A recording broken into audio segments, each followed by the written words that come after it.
We have on the card Dan Argueta taking on Cody Haddon, and another very interesting fight. And Cody Haddon was really impressive on the Contender Series in August, so the UFC is putting him to the test right away. They're giving him a fight pretty quickly, just 6 weeks after his last one, and they're giving him a hard-nosed wrestler in Dan Argueta, who has his UFC career potentially on the line. So Argueta is going to be coming in motivated, and Argueta's shown he is UFC level, but he's just been pitted in hard matchups. He hasn't gotten the results. He's had 5 UFC fights. He only has 1 win. He should have a win over Ronnie Lawrence, though. It became a no contest due to a premature stoppage from the referee. So he was competitive in his loss to Miles Johns.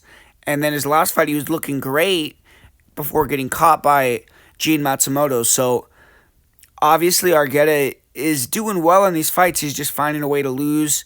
And Cody Haddon, I feel like, is a really good prospect, but he's getting a tough test here because with Dan Argueta, we know what we're going to get. So it's going to come down to if his opponent can counter it. Argueta's a big fighter for the division. He's southpaw.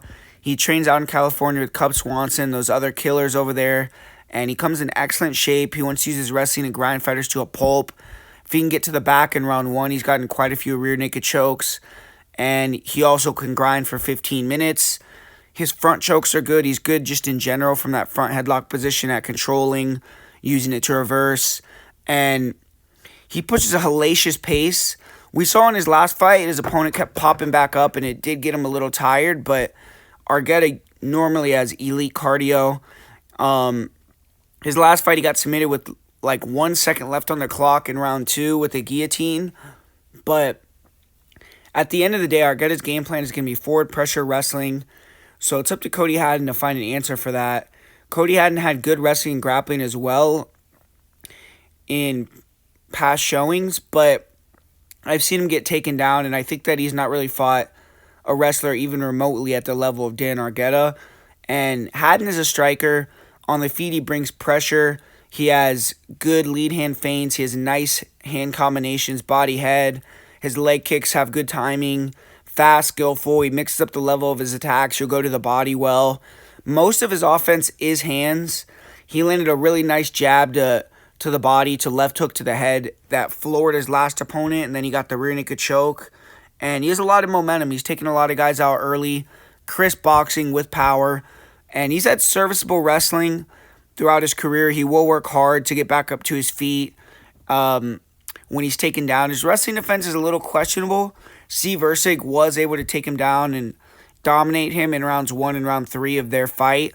And he got the back of Haddon. He got Haddon in a deep choke.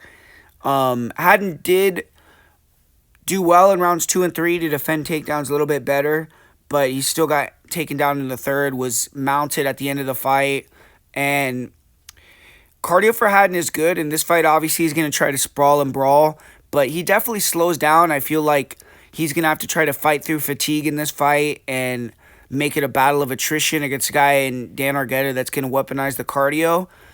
I'm going to pick Dan Argueta to win this fight. In a stand-up fight, Haddon could be competitive with most in the UFC, but Dan Argueta is going to wrestle him. He's not going to let him breathe, and I think that Haddon doesn't have the wrestling defense to handle that. I think Argueta could get the back. Argueta has been a ball dropper a little bit lately, but he has to win this fight.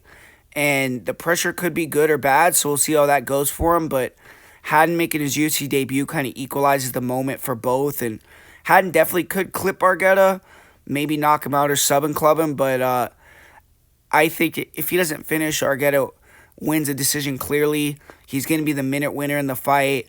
And Argueta can get the finish on the mat too. So I'm going to predict Argueta wins a decision. Go with the underdog here. And what do you guys think about that pick? Do you guys think Cody Haddon is the goods? You know, I'm kind of curious because I've had a couple fights where I picked Dan Argueta to win and he kind of burned me. So interested to hear what you guys think about that one. So, yeah, man, tell me what you think down in the comments. You got Cody, you got Dan Argueta in that fight. Put a like on this video right quick if you're watching it. Just helps the channel. But let's get into this next fight, man.